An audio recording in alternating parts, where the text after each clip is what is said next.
It happened on a night that was supposed to feel like celebration. I had driven out to my son's home, a sprawling house with tall windows glowing against the evening sky, the kind of place that looked like it had stepped right out of a magazine. I carried with me the pie I had baked that morning, the crust golden, the smell of cinnamon still lingering in the air. I thought it would be a small contribution to a night meant for family. But what I walked into was a room where I no longer belonged. The dining table stretched long under the chandelier, sparkling with crystal and polished silver. Guests filled the seats, business partners, friends of my daughter-in-law, people who carried themselves with laughter and loud stories about vacations and investments. I sat quietly near the end of the table, smoothing the folds of my simple navy dress. My son was there, surrounded by colleagues, his expression polite but distracted. When he looked at me, it was with a fleeting smile before his eyes returned to the conversations that didn't need me. It was when the main course was nearly finished that the sting came. My daughter-in-law leaned forward, her ivory silk dress catching the light, her glass of wine held like a prop. She said something that sounded like a joke to everyone else, but pierced me deeper than any insult I could have imagined. She dismissed me, as if my presence at the table was little more than an afterthought, a decoration that didn't fit the rest of her perfect picture. Some guests chuckled uncomfortably, others avoided my gaze. My son's face tightened, but he said nothing. I felt the heat rise to my cheeks, my hands trembling in my lap as I gripped the napkins so tightly it nearly tore. I forced a smile because I refused to let her see me break, but inside my chest, my heart was pounding so hard it felt like everyone at the table could hear it. All I wanted in that moment was to disappear, to melt into the polished floor and escape the humiliation that clung to me like a second skin. My thoughts ran backward through time, to years of sacrifice that no one at that table seemed to remember. Packing lunches, ironing shirts, staying up late to help with school projects. I had been the anchor through loss and hardship, raising my son after his father passed, working long hours so he would never feel deprived. And yet, there I was, invisible in a house built on the very foundation of those sacrifices. When dessert was served, my pie remained untouched. The guests reached instead for glossy pastries from a downtown bakery, their sugar-dusted tops gleaming under the chandelier. I kept my smile steady, though the taste of bitterness filled my mouth. By the time coats were gathered and goodbyes exchanged, I stood near the entryway offering polite farewells, but inside I felt hollow. My son kissed my cheek distractedly, his eyes already glued to his phone. My daughter-in-law's smile was rehearsed, her eyes cold.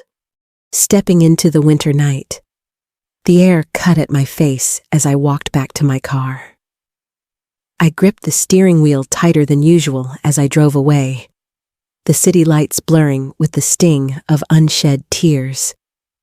It was then, in the quiet of my car, that I realized what had just happened was about more than one cruel remark at dinner. This wasn't about a pie or a seat at the table. It was about respect that had slipped away quietly. About love that had been replaced with appearances and image. Something inside me shifted as the tires hummed against the road. I had been treated as if I were useless, as if my years and sacrifices held no weight in the life I had built for my son. But I knew better. I knew the strength it had taken to survive all those years, and I felt it stir again in my chest.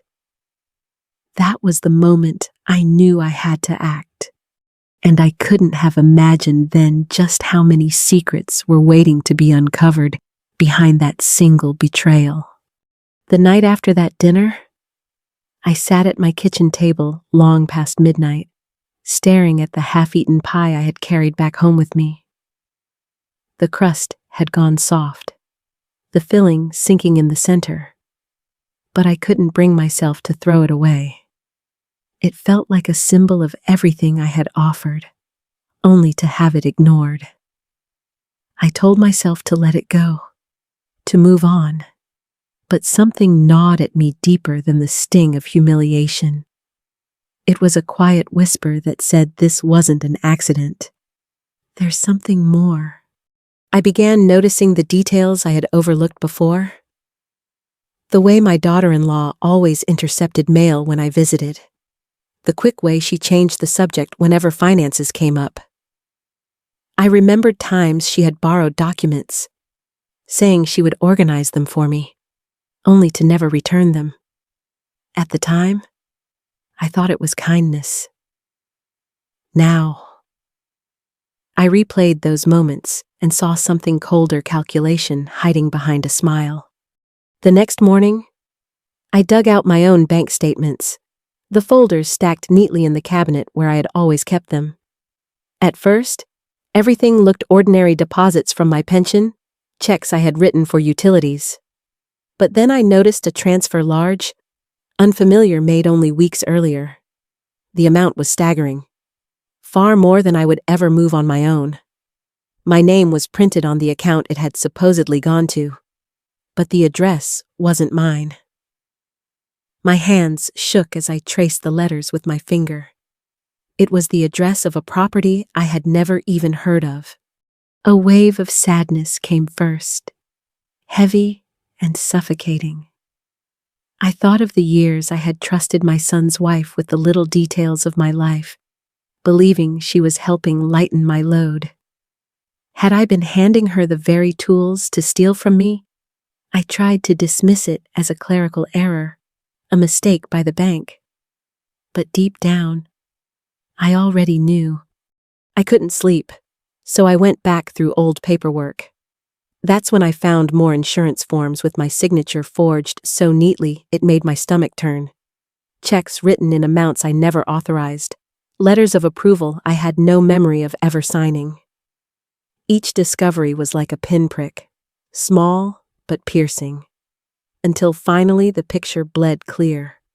The betrayal wasn't just in a cruel remark at dinner. It had been unfolding for months, maybe years, quietly, strategically, behind my back. Anger came next, sharp enough to burn through the sadness. How dare they think I wouldn't notice? How dare they assume my age, my quietness, my trust, made me blind? I remembered her polished words at the dinner table, the way she spoke of efficiency and control, and I realized she hadn't just been mocking me, she had been dismissing me as irrelevant, a pawn too weak to fight back. But then came the twist that cut deepest.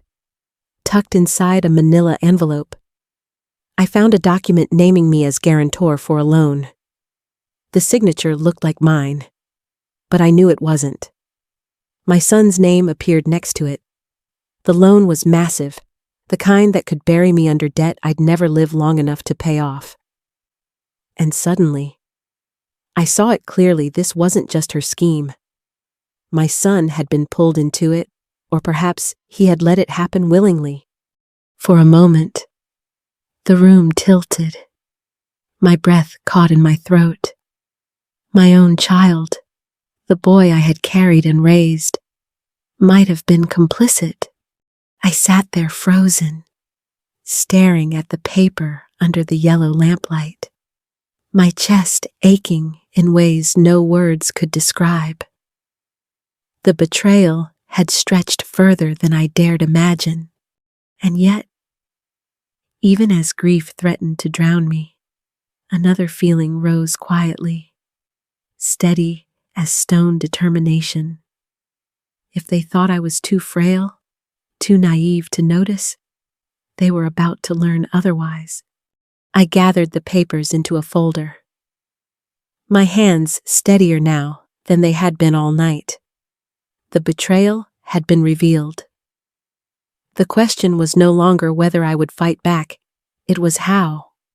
And that thought carried me into morning, when planning became my next step. By the time dawn broke, I had made up my mind. I wasn't going to sit quietly and let them strip me of everything I had built with my own 2 hands. I had been underestimated before, but never like this. And maybe that was my advantage. They thought I was fragile, forgetful, harmless. They had no idea how much strength still lived in me. The first step was gathering proof. I spent hours cross-checking documents, making copies, organizing everything into a neat binder. For years, I had worked as a school secretary, balancing budgets and paperwork no one else wanted to deal with. All those small skills, attention to detail, the patience to spot an error, the discipline to keep records suddenly became weapons. Every forged signature, every strange transfer, every false address, I had them all lined up like dominoes, waiting to fall. I tested my theory by calling the bank. I pretended to be a confused widow asking about her account, and the representative's hesitation told me more than his words ever could. He stumbled when I mentioned the false address, quickly transferring me to another department. That alone was enough to confirm it. They already knew something was off, but they had been too polite or too complicit to say it directly. For the first time since this nightmare began, I felt a flicker of empowerment. Small victories. Yes, but victories nonetheless. Each scrap of information was a brick in the wall I was building to protect myself. Still, the fear never left. At night, when the house went quiet, I replayed my son's distracted face at that dinner. Had he really been part of it? Or had he been manipulated just as I had? The thought kept me awake, my stomach twisting in knots. And then came the moment that deepened everything. While sorting through my daughter-in-law's old emails accessed from a shared family computer she must have forgotten about, I found a message that chilled me to the bone. It wasn't just about money. She had been in contact with someone else, a man whose name I didn't recognize, but the subject line said enough insurance policy. My heart sank as I opened the thread. The words were couched in vague language, but the implication was unmistakable. They weren't just siphoning my money. They were discussing ways to increase payouts, ways that depended on me no longer being around to question anything. Phrases like unexpected circumstances, and if it happened sooner than later, made my hands go cold. I pushed back from the desk, the chair scraping against the floor as the weight of it hit me. This wasn't just betrayal anymore. This was danger. Real, physical danger. I tried to steady my breath, but the rage bubbled up hotter than fear. To think they sat across from me at the dinner table, clinking glasses, smiling, while behind the scenes, they might have been plotting my death. My own son's name had appeared in one of the threads too, not as the writer, but copied in. Whether he understood or not, he was tied into something poisonous. For a long time, I sat there in silence, staring at the screen, my heart pounding in my ears. I could crumble under this, let the weight of betrayal break me, or I could channel every ounce of fury and grief into resolve. I chose resolve. The planning grew sharper after that. I began rehearsing what I would say, how I would confront them without revealing all I knew at once. I wasn't just going to accuse them blindly. I would let them reveal themselves, corner them with their own lies. By the end of the week, the binder was full, the timeline clear, and the fire in my chest hotter than ever. I wasn't just a victim anymore. I was a strategist. And as I set the binder down on the table one final time, I whispered to myself They had no idea what was coming. The confrontation was no longer a choice. It was inevitable, and I was ready. The day of reckoning came faster than I expected. It began quietly, with paperwork, records, and sworn statements. But by the time I sat in that crowded room at 10:15, the silence felt charged, like the moment before a thunderstorm breaks. I had carried the truth for weeks, carefully gathering evidence, bracing myself for disbelief, and preparing for the moment when lies could no longer survive. When I laid the folder on the table, my hands didn't shake. That, in itself, felt like victory. Inside were copies of bank records, fraudulent accounts, and the notary log that proved my name had been forged. Each page was a piece of the puzzle, one that could no longer be explained away by charm or excuses. The betrayers tried, of course. They always do. I saw denial flash across their faces, then anger, then the desperate scramble of people realizing their power had slipped away. My son's confusion was painful to witness, but the truth was no longer negotiable. The investigators asked questions.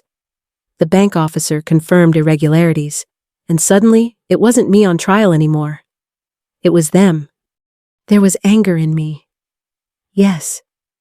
But more than that, there was release. For so long, I had been the one doubted, the one cornered. Now, watching the evidence pile up, I felt something like oxygen returning after being held underwater. My daughter-in-law's carefully polished facade cracked first. The emails with her name, the checks signed in her hand, the account tied to her postal box, each revelation stripped away another layer of her mask. And then came the twist that left even the investigators stunned. What I thought was a family betrayal turned out to be only one strand of a larger web. The shell accounts weren't just for siphoning money from us, they were part of a network of similar schemes across the state. The same names and addresses had appeared in other suspicious cases. Families just like mine who had been targeted, manipulated, and left broken. I had believed my story was tragic, but isolated. In truth, it was one chapter in a pattern that stretched further than I imagined. That realization stung, but it also steeled me. This wasn't just about me anymore. Speaking out meant stopping them from doing it to someone else. Justice doesn't roar, it grinds. It moves through signatures, official stamps, and the weight of undeniable evidence. The bank froze the fraudulent accounts. The investigators placed restrictions to prevent any asset transfers. My attorney filed immediate injunctions to protect what remained. Watching those steps unfold, I felt the anger inside me loosen its grip, replaced by something calmer satisfaction. But the final blow came from a decision I had quietly made weeks earlier. One no one in that room expected. I had redrafted my estate, rewriting the trust that once placed everything into the wrong hands. Instead of flowing through those who had betrayed me, the inheritance was rerouted directly to my grandchildren, managed by a neutral trustee who would ensure their safety. My legacy was no longer a prize for manipulation. It became a shield for the innocent. When I revealed that change, the look on her face was sharper than any sentence the courts might hand down. She had not only lost the present, but the future she thought she had stolen. That was the moment I knew justice had truly landed, not just in the law's paperwork, but in the undoing of her schemes at their very root. By the time I walked out into the afternoon sun at 14:30, I felt lighter than I had in months. The confrontation was over. The truth had prevailed. The betrayers had fallen, not with fireworks, but with the steady collapse of lies under the weight of evidence and resilience. And as I stood there, breathing in the fresh air, I understood that this chapter was ending not with bitterness, but with the strength to reflect and begin again. The storm had passed. Now came the healing. When the dust finally settled, I found myself sitting at my small kitchen table one quiet morning, a cup of coffee warming my hands. The house was calm, but not empty. My grandchildren were still asleep in the next room, their bags tucked against the wall, their shoes kicked off carelessly like kids who still trusted the world would hold them. That sight alone was enough to remind me what I had been fighting for all along. Survival didn't mean coming out unscarred. It meant carrying the marks of betrayal without letting them define me. There were nights when I felt the weight of it all pressing down, when the echoes of harsh words and cruel discoveries came back uninvited. But then there were mornings like this, one sunlight breaking through the curtains, the laughter of children drifting down the hall, when I knew I was stronger than the storm that tried to undo me. Healing began in small ways. Sharing breakfast with my grandchildren and watching them smile without pretense. Receiving unexpected support from people I hadn't realized cared as deeply as they did. Even standing in my garden, feeling the earth in my hands, reminded me that life grows again after being cut back.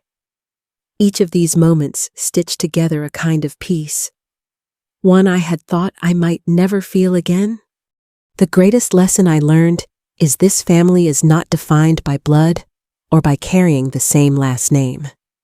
Family is loyalty, love, and the willingness to stand beside each other when everything falls apart. Too often, we confuse blind acceptance with love, but real love has boundaries. Real love says no to manipulation, even when it comes from those closest to us. Real love chooses truth, even when lies would be easier. I no longer see myself as someone who was betrayed. I see myself as someone who survived betrayal, who faced it, and who refused to let it take away the best parts of who I am. And if my story offers anything to those listening, it is this: you are stronger than you think, and you deserve relationships rooted in respect and honesty. As I sit here today, I know the road ahead won't be simple. There will still be challenges, there will still be grief, but there will also be joy, healing, and hope. My life is my own again, and I intend to live it fully with resilience, with dignity, and with love that is freely given but never taken for granted. If you've listened this far, I want to thank you, and I want to invite you to share your own story in the comments. Like this video if it touched something in you, and share it so someone else who needs a reminder of their strength can hear it. We may walk different roads, but courage connects us.